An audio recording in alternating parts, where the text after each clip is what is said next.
Good morning, you're watching Market Cafe with me, Shreyansi Singh and me, Motiwala, and over the next full hour, we'll take you through news and updates within the country as well as across the globe. Winnie, first up, let's get started by looking at the US handover then.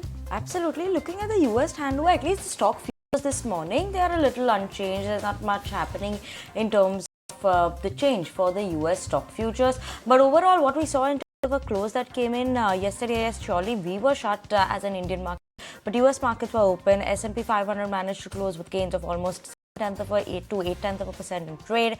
We saw NASDAQ that saw gains of almost 1.5%. So yes, something that we kept an eye out on was, because of the CPI data that came in, we're keeping an eye out on the US data. Though Dow Jones, when you look at the Dow Jones, that was very subdued in trade, ended very flat, maybe a slight bit of a negative bias is what we could say that came in for the Dow Jones index. Now, moving on, when you talk about Apple also, that saw a very strong rally. So yes, that's what we're keeping an eye out on. Apple shares jumped as much as 4.3% overall, and this came in after some plans were released by the company. They saw the best ever gain that one could see for the stock since May 2023. Nvidia also jumped as much as 4%. So yes, stocks were something that was buzzing in trade. Nvidia, Amazon, Apple, all of them buzzing, and that's keeping the NASDAQ, kept the NASDAQ on the positive side. More than 1% gain, 1.5% gain for the NASDAQ. Also, when you look at it, obviously in terms of the CPI data, is what everyone kept an eye out on. We have a lot of earnings that will be coming out in the US market today as well. JP Morgan Chase, Citigroup, BlackRock's numbers as well as Wells Fargo's numbers expected today in the US market. So that's something everyone is keeping an eye out on. Looking at the European markets, they did close before the US markets. In trade, European markets closed lower after ECB holds the rate. Steady rate came in. There was commentary that came in from Christine Lagarde as well. Yes, that's keeping the European markets a bit subdued, where the DAX, FTSE both seeing a decline of 0.5% to 1% in trade. CAC remained unchanged. Interesting to watch out for how the Indian markets will open, because Nifty implied as of now, Shense clearly indicating a negative start, at least when you look at the Nifty implied open. Absolutely, and one thing that I can't look away from is definitely sparkling rally, because what has it done, right? Because what a rally it has been.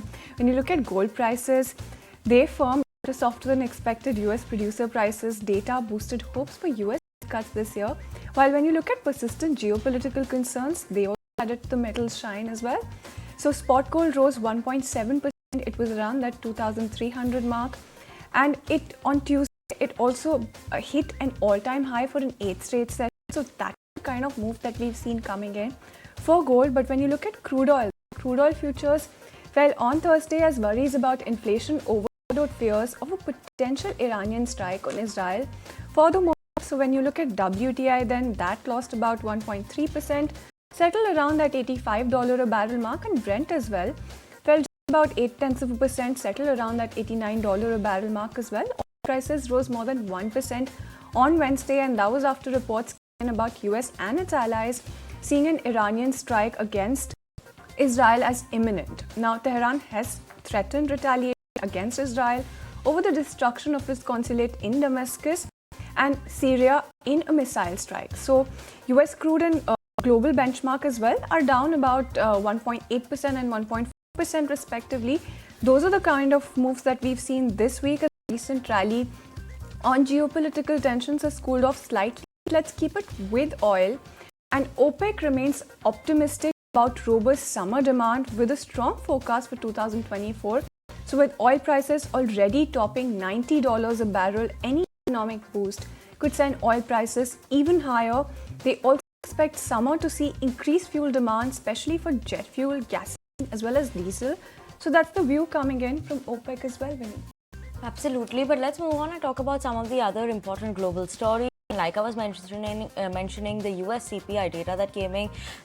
When you look at the US inflation, that's a bit of a rise, more than expected, coming in at 3.5% on a YOY basis. The core CPI, which excludes the volatile food and energy prices, has risen even faster at 3.8% compared to March 2023. This data is coming in higher than the economists and experts were expecting, making investors very a rate cut in the future, which Goldman Sachs sees in July now rather than in June. This inflation data, remember, is still above the Federal Reserve's target of 2%. So, keeping an eye on that.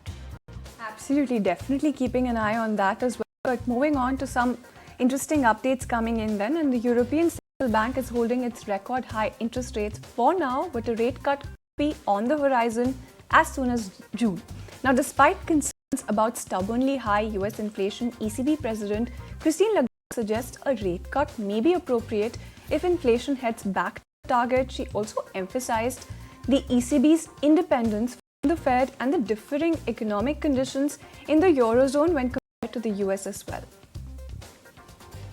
And some update again, IMF's Managing Director Kristalina Georgieva predicts that the Fed could start cutting interest rates by the end of 2024. However, she advised caution, urging the Fed to wait for clear signals from the economic data.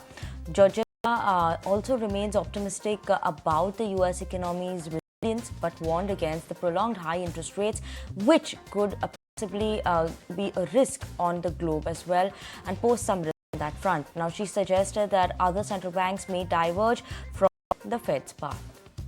All right, that's the word coming in from IMF boss. But moving on then, Morgan Stanley's stock took a hit after reports of multiple federal probes into its wealth management unit. Now, the SEC, Treasury Department, OCC and Federal Reserve are investigating money laundering controls and procedures for vetting clients. Concerns center around whether the bank adequately investigates client identities and the sources of their wealth as well. Regulators are also examining how the bank monitors financial activity, particularly by international clients. And Kathy Wood, ARK Investment Management, has made a move into the world of artificial intelligence and announced its stake in Silicon Valley's OpenAI. While the details of ARK Investment remain undisclosed, its team sees OpenAI as a leader in AI revolution. This investment comes amidst Kathy Wood's success with ARK Innovation ETF, although recent challenges that we saw have emerged with a decline in the Tesla share prices. And moving on then, US President Biden reassured Japan and the Philippines of the United States' unwavering commitment to their defense amid ongoing tensions with China. With a historic trilateral summit, Biden emphasized solidarity in forging a better future. Both Japan and the Philippines face territorial disputes with China, notably over the Senkaku Islands and the South China Sea, respectively. Biden underscored the importance of mutual defense treaties as well. Let's talk about Apple. Apple is gearing up for a significant transformation of its Mac lineup by introducing a new family of in-house processors, the M4 chip, aimed at enhancing artificial intelligence capabilities. This overhaul, intended to rejuvenate sluggish computer sales, will encompass every Mac model, replacing Intel chips. The upcoming signal is a strategic shift in Apple's hardware strategy, and no doubt saw the shares passing in trade yesterday. That we did, but let's keep it with Apple because Apple made yet another important announcement as well. Apple has also issued a warning to some of its users in India and 91 other countries, alerting them to potential surveillance by sophisticated spyware, including the controversial Pegasus malware developed by the Israeli NSO group. Now, the company sent out emails to impacted users, urging them to take the threat seriously. In fact, my colleague Samita Karir is standing by with more details. Samita, what is Apple saying in this one, and what kind of details have emerged about this sophisticated spyware then? Right, so Apple has sent threat notifications to iPhone users in at least 92 countries on Wednesday, stating they may have been targeted by mercenary spyware attacks. Now, the company has sent alerts to these individuals in 92 nations. However, it did not really disclose the attackers' identities or the countries where users receive this notification. We also sent an inquiry to Apple asking if these notifications were indeed sent to individuals in India as well. However, Apple has not responded to that query sent by ET Now. In that email that was sent, or that threat notification that was sent to users, Apple says that Apple has detected that you're being targeted by a mercenary spyware that is trying to remotely compromise the iPhone associated with your Apple ID. That's in fact what the company wrote in its warning. Remember, it also mentions, it also recommends certain actions that iPhone users that are being targeted that could take. It also says that be cautious with all the links that you receive. Do not really open any documents, any links or attachments from unexpected, unknown senders. Now, it's very important to note that last year as well in October, Apple had sent similar notifications to users in several countries, including India, warning them of a quote-unquote state-sponsored attack on their devices. The Cupertino-headquartered company had, however, not specified which state actor was behind these attacks. And of course, also reached out to the ministry, the IT ministry. The government also stated that investigations as far as that case was concerned were already on. So that's the update we have for you as of now on this story. Okay, Sumita, thank you so much for that update coming in there. But with that, let's just slip into a very short break. Don't go anywhere. We'll be back with what's happening in the Asian markets after the break.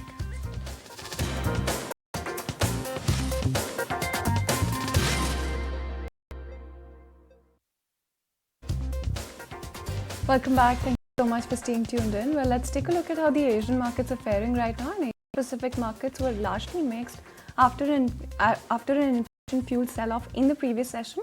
So when you're looking at data coming in from China, then China's trade data for March will be released later in the day. But when you're looking at the exports, they're forecast to fall 2.3% year on year, and that is what the expectation is like for this. And Hang Seng is currently down 1.2%, decidedly lower as far as you're looking at the Hang Seng. Then when you look at Shanghai as well, that is not doing all that much on your screens, just flattish.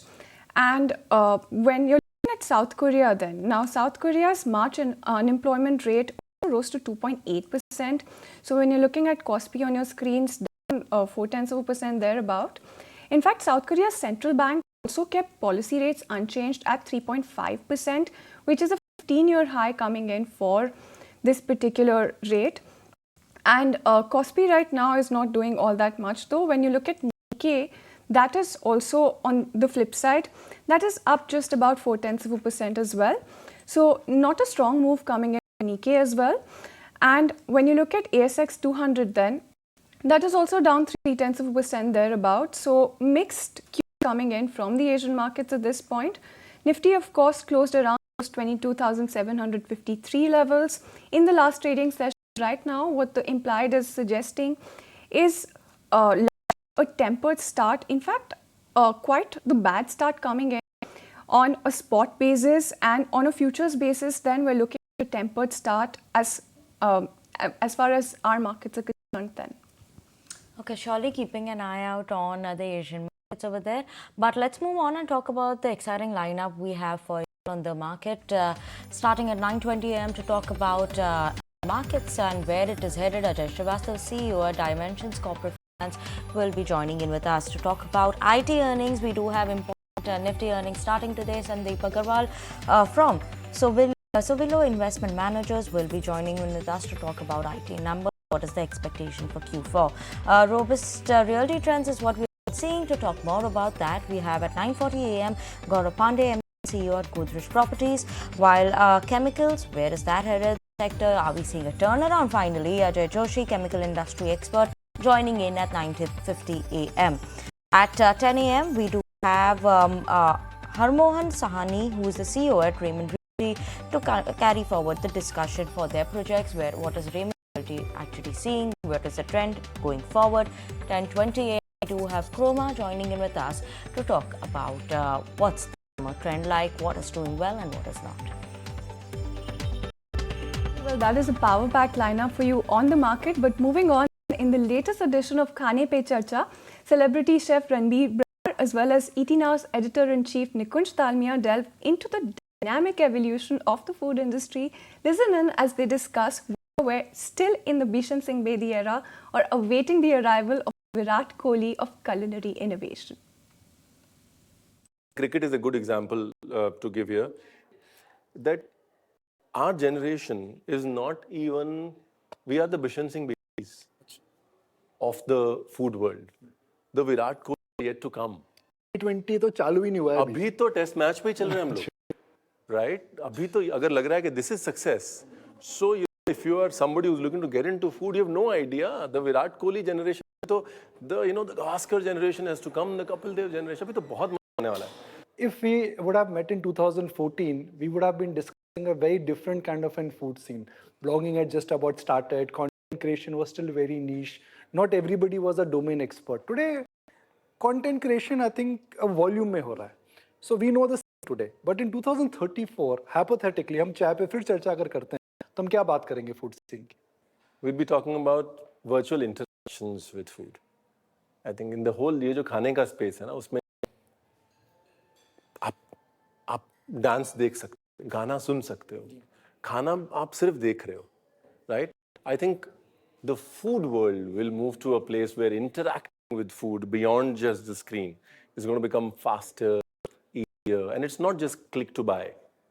It's also avenues that are going to get created. I think वो जो है, it's going to become more sensorial, and it's going to just, and that's when the game is going to become bigger. With AI and with everything else that's coming into place. Why do the facts around food, they keep on changing, which is for the benefit of our viewers, if I'm breaking down. 15 years ago, ghee was associated with fat. Today, ghee is supposed to be health. Olive oil is all healthy, but now the latest study is that we go back to basic, look at cold press oil, look at sarson ka oil, go back to what India actually produces. Why are food facts changing so much? And as a chef, what does that mean? One of the biggest reasons is that for the longest we learned things the Western way. The Indian way is cause and effect. आप कोई चीज़ कुछ कर रहे हैं, उसका effect देख रहे हैं और आप realize कर रहे हैं ये अच्छी है या नहीं अच्छी. The Western way is logic, analytics, and explanation. So for the longest way, because of our fascination with the West, हमको terms, logic से obsession था, right? खाने का जो basic मकसद है, वो है nourishment and its effect on the body. What goes in and how it sort of comes out. That, for the longest, we'd forgotten. Second is, we've understood the whole lobbying bit. Very important. Which is very important. The chef of today has understood there is the olive oil lobby, there's the butter lobby. They will never be good, and the FDA sort of gets influenced by one lobby, the other one doesn't really look good at that point in time. We've understood the bigger business of these trends, and hence we are able to take a vital stand as chefs, as influencers, to call it, or as people who are opinion drivers. That is the second change, the more important change that's happened. Welcome. Thank you so much for staying tuned in. Well, just days after hotter than expected US inflation data, Uday Kotak, the founder and non-executive director at Kotak Mahindra Bank, issued a warning about prolonged higher interest rates worldwide, including in India. Kotak emphasized potential for global turbulence, citing China's economic situation as a wild card. Now, speaking on X, formerly Twitter, the ace banker highlighted these concerns, urging readiness for potential economic upheaval as well. So that's the word coming in from Uday Kotak. Okay, surely keeping an eye out what Uday Kotak is saying, but let's talk about aviation, right? In a bid to reassure staff and passengers as well as highlight recent positive developments, Vistara CEO wrote to its employees. In the monthly newsletter, he highlighted the airline's improving punctuality performance as well as thanked the frontline staff. My colleague Samit Dikshit is joining in with us to tell us more in terms of what the newsletter is highlighting and what's the sentiment in terms of the newsletter that's coming in. Going through a tough time, Vistara Airline, it now seems that the flight operations have stabilized a lot.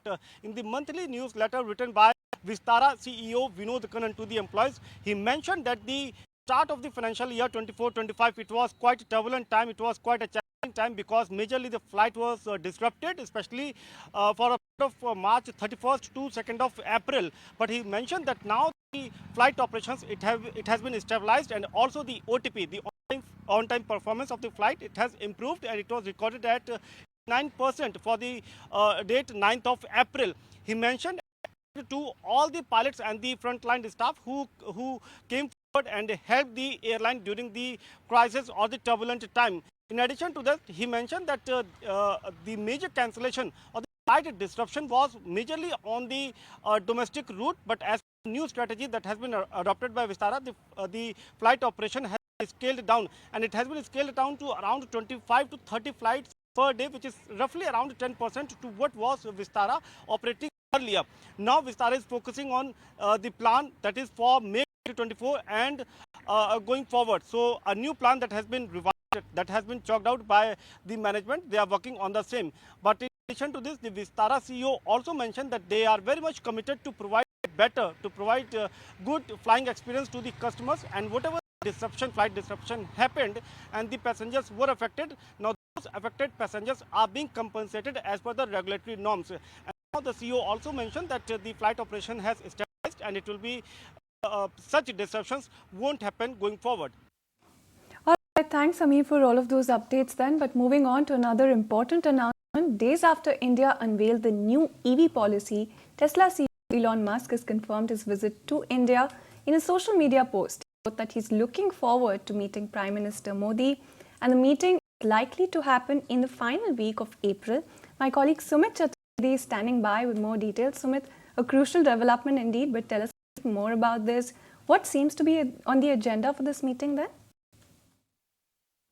Well, after much flip-flops, and last time in January we were expecting Elon Musk to come to India, he has finally confirmed his India's overall visit. He's coming to India, and as reports say, he's coming to India and he will meet Prime Minister Modi. April 22nd is the week when this meeting is likely to take place. Tesla clearly looks like has firmed up its plans for India entry, a market no one can ignore.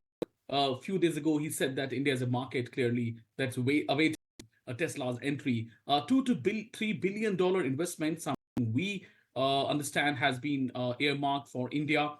Tesla is already scouting for sites in India, and Maharashtra, Tamil Nadu, Gujarat can be possible states for Tesla's entry through India plant. India also unveiled EV policy last month that is going to envisage an investment from many big EV players, including Tesla as well. So it's his visit was due from some time, and it looks like he has made up his mind, tweeting last night India time that he is finally looking forward to come to India, and PM Modi meeting with him is clearly on the cards. Okay, thank you so much for that, Sumit. Surely we are keeping an eye out on that. But then let's keep it with the EV space as well, because Tesla, like we know, they're being scouting land for the EV facility. What does this mean for the industry in India? We caught up with a lot of industry experts to answer these questions in terms of the perspective. Listen in what they had to say. I don't place any importance to Tesla coming into to India because, it's not just the brand. Brands are irrelevant. You've seen 3 American manufacturers have been absolute disasters in India. Ford has been a disaster. GM has been an unmitigated disaster. Chrysler has been a disaster. Just brand alone will not sell vehicles. They'll have to make their products relevant to the Indian marketplace. And that will mean a lot of things. For instance, you can't simply say, I am Tesla, so buy me. If the consumer sees that, a product is 50 lakh plus, and then the consumer says that, I want at least the same level of sophistication that I have in, let's say, a Camry hybrid or a BMW or a Mercedes, then it's asking for a lot from Tesla. I mean, it's not so great. It's a good start. It may help the ecosystem. Tesla is already buying some components from India, but will it set the Ganga on fire? No, it won't. I think it's one more day. Let's see it happen. You may come with a brand name or a legacy play, but ultimately it has to be relevant for the market. Now, if you look at the premium place, which is we are talking of $35,000, last year it contributed 10% of the passenger EV. It is 0.3%.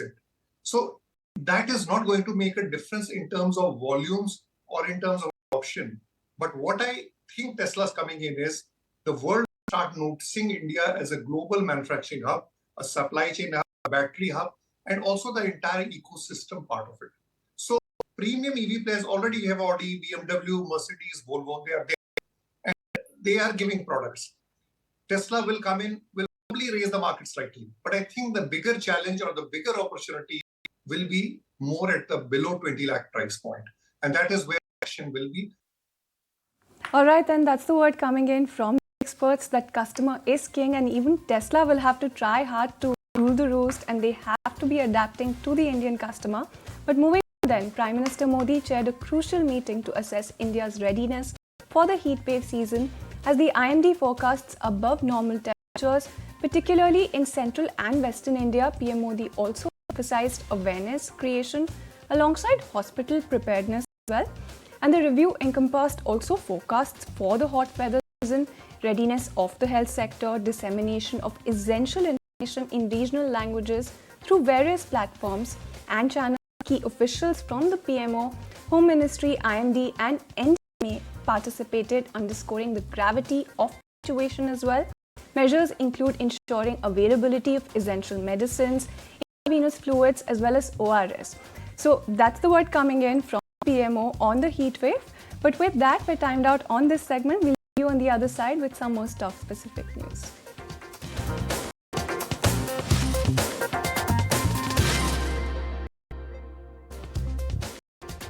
Welcome back. You're watching Market on ET now. As of now, the Nifty clearly indicating a bit of a negative start for the Indian markets.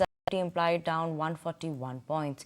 But let's look at a lot of companies that are going to be in focus, because some of the brokerages have initiated coverage on these companies. New initiations coming in. Which are these companies that we should keep on our radar today?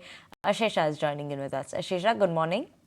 Yes, first let's put the spotlight on Entero Healthcare, a recently listed entity. Jefferies has initiated coverage with a buy rating and a target price of 110 rupees per share, and Jefferies sees 50% upside from the current market price. They expect 20% organic growth over the FY 24 to 26 on a CAGR basis. Revenue is expected to grow at 44% over the corresponding period and 8 times increase in PAT over the period FY 24 to 26. They say that the company is expected to benefit from industry consolidation and economies of scale. So very positive report that has come in on Entero Healthcare with a target price of 1510 rupees per share.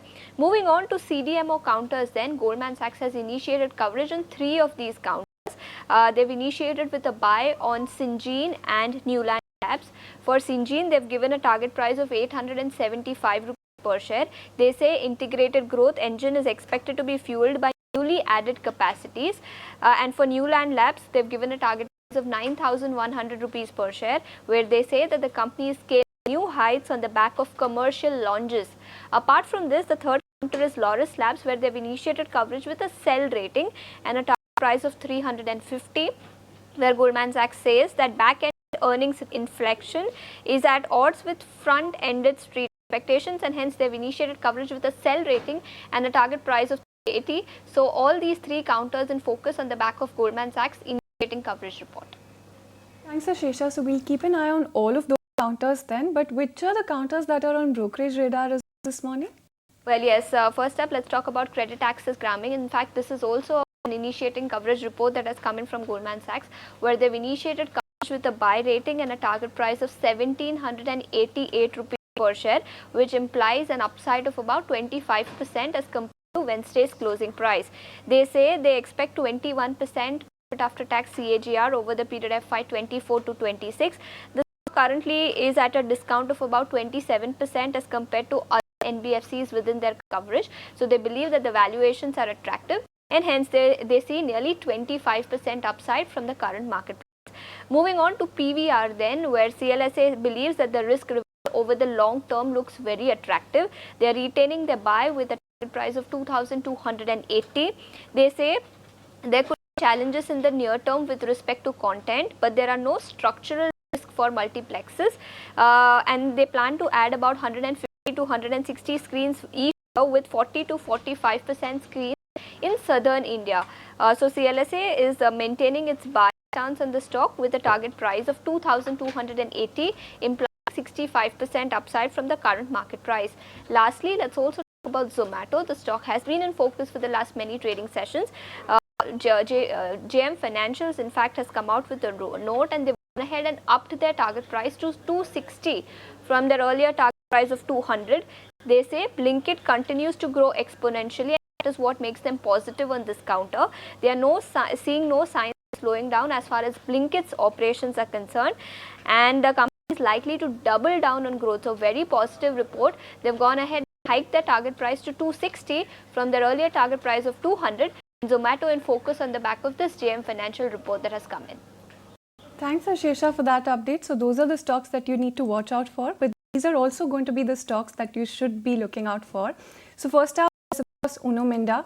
Now, the company secured a 94.3-acre land parcel in Haryana to set up plant for 542 crore rupees over the next 5 years. So that's the update coming for Uno Minda, and that stock will be in focus, and so will be Maharashtra Seamless then, because they've also bagged an order worth 674 crores from ONGC for supply of casing seamless pipes as well. So Maharashtra Seamless will also be in the spotlight, and NIBE will also remain in focus on account of a purchase order from Defence Systems Limited for assemblies, sub-assemblies and supply of 12 kits of small arms as well. Now when you look at the total consideration, that is coming in at 376 crores when it comes to this purchase order for NIBE. But moving on then, Cupid as well signed a lucrative agreement for supply in Brazil, and the total value of supplies will be $2.7 million US dollars, which is equivalent to around 23 crores thereabout. So Cupid will also remain in the spotlight as well. When you look at Dr. Reddy's, that will also remain in focus on account of launching a drug-free migraine management device, Nerevio, in Europe, following the successful launch in India as well. Now this is going to be followed by launch in South Africa later this month, and subsequently in Spain as well as UK. So Dr. Reddy's will also remain in the spotlight, Winnie. Probably keeping an eye out on all these stocks on the back of news flow that we have, but let's talk about some of the other brokerages, and especially for Indigo. Now we are seeing that Investec has actually downgraded Indigo. When you look at it, they're downgrading the rating to a hold from a previous buy, but target price is something that they're keeping at 4,050 rupees, so slight bit of an increase in terms of the versus the previous target price of 3,050 rupees per share. Other than that, you know what they're also saying is that this is Investec that I'm talking about. They've said that they see foreseeable a notable slowdown in terms of earnings growth that one could expect for FY25. Let's not forget that the Brent crude oil prices have seen a sharp increase in terms of the prices which we've seen in the recent times.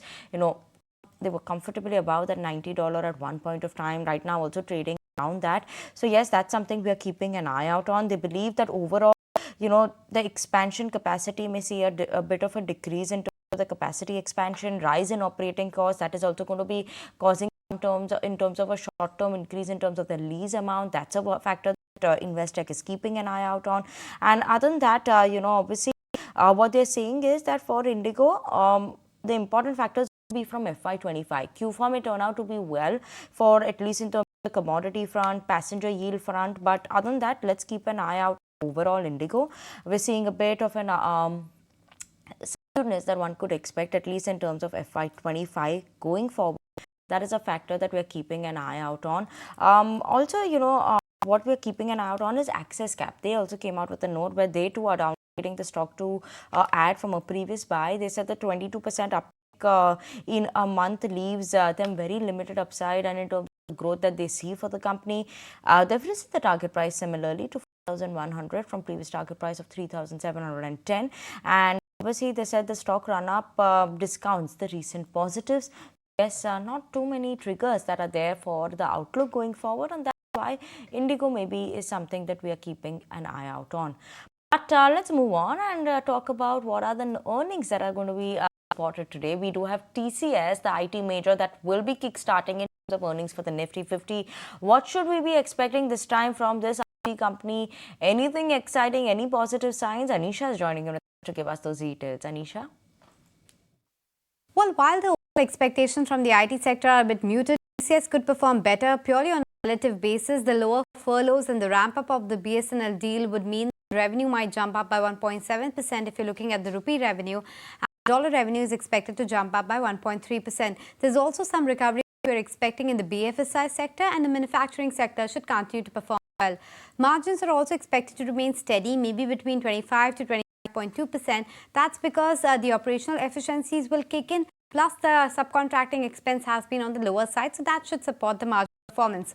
Profitability is expected to jump up by 2% sequentially, because last quarter, if you remember, there was one-off provision. That is not expected this time.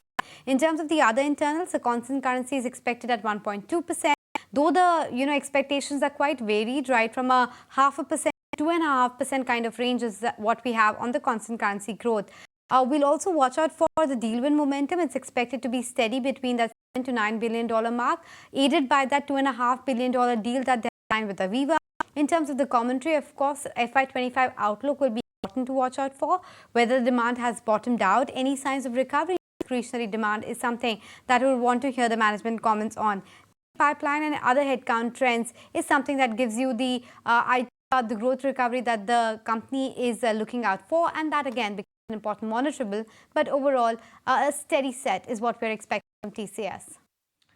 Steady set is what we're expecting from TCS, but let's move on and talk about a new debutant on the D Street. We'll have Bharti Hexacom, telecom service provider. They raised around 4,275 crores. 30 times is what the IPO was subscribed at, and we will be seeing the company listing today. It's going to be India's one of the largest IPOs in about a year that we've seen. Let's not forget, Bharti Hexacom is actually a company that is owned 70% by Bharti and 30% is owned by the government. So interesting to see, how we'll be seeing this company listing. Expected, market cap that one could say, on the basis of the issue price is at around 28,500 crores. Interesting to watch out for on that front.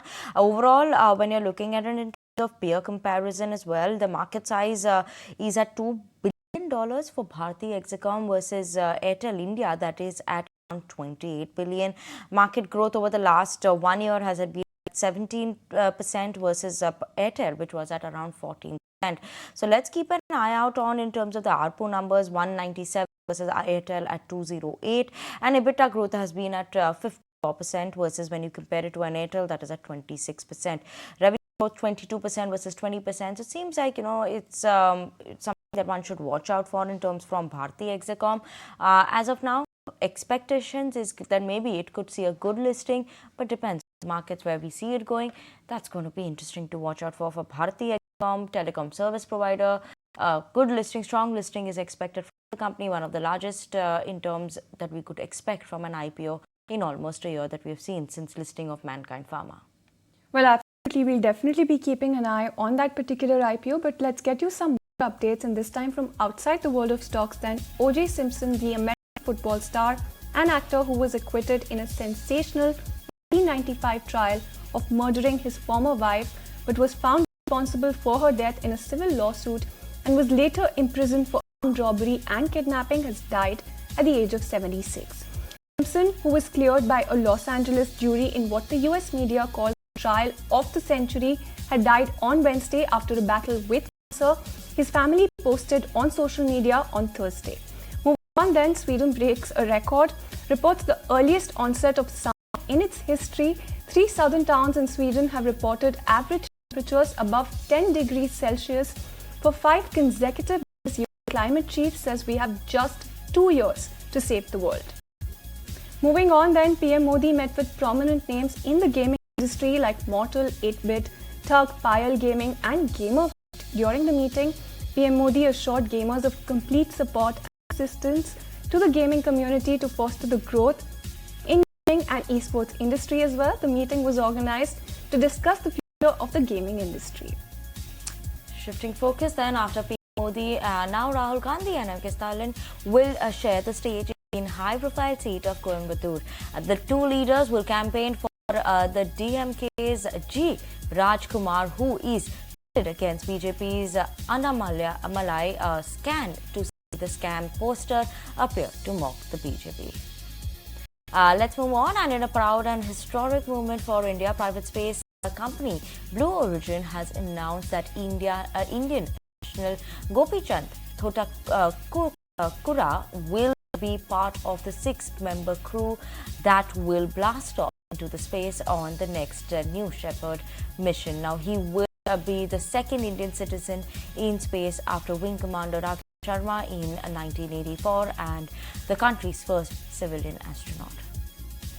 Some update on the IPL front, and in the latest from the Indian Premier League, star Indian pacer Jasprit Bumrah created IPL's history after picking up 5 wickets against the Royal Challengers Bangalore. From Virat Kohli to Faf du Plessis, no RCB batter had any answer to Bumrah's fiery spell. Bumrah also became the first Mumbai Indian bowler to take 2 5-wicket hauls in the IPL. Alright then, that's all the time that we had on this edition of Market Cafe on now. From me, Shreyansi Singh, Winnie Motiwala, as well as the entire team that put this show together. Thank you so much for watching. But you don't go anywhere because the market takes all of the action